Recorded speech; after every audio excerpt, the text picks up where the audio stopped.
Most diesel fuel injectors use the same basic design, made from heat-treated alloy steel. The actual shape will vary according to the application. The injector assembly has several main parts. The nozzle assembly is made up of a needle and body. A pressure spring and spindle hold the needle on the seat in the nozzle body.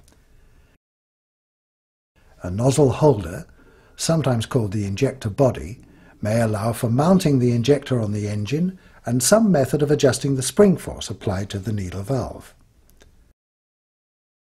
A cover keeps out dirt and water. The injection pump delivers fuel to the injector. The fuel passes through a drilling in the nozzle body to a chamber above where the needle valve seats in the nozzle assembly. As fuel pressure in the injector gallery rises, it acts on the tapered shoulder of the needle valve, increasing the pressure until it overcomes the force from the spring and lifts the needle valve from its seat. The highly pressurized fuel enters the engine at a high velocity in an atomized spray.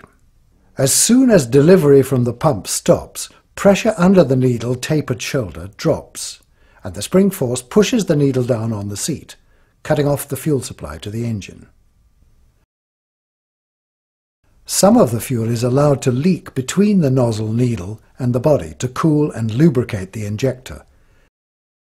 This fuel is collected by the leak-off line and returned to the fuel tank for later use.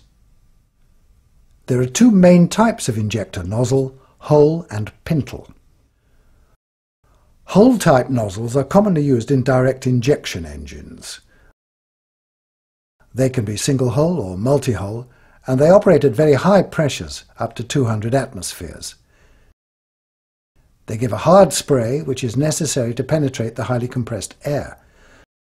The fuel has a high velocity and good atomization, which is desirable in open combustion chamber engines. In pintle-type nozzles, a pin, or pintle, protrudes through a spray hole. The shape of the pintle determines the shape of the spray and the atomization of the spray pattern. Pintle nozzles open at lower pressures than hole-type nozzles. They're used in indirect injection engines, where the fuel has a comparatively short distance to travel and the air is not as compressed as in the main chamber.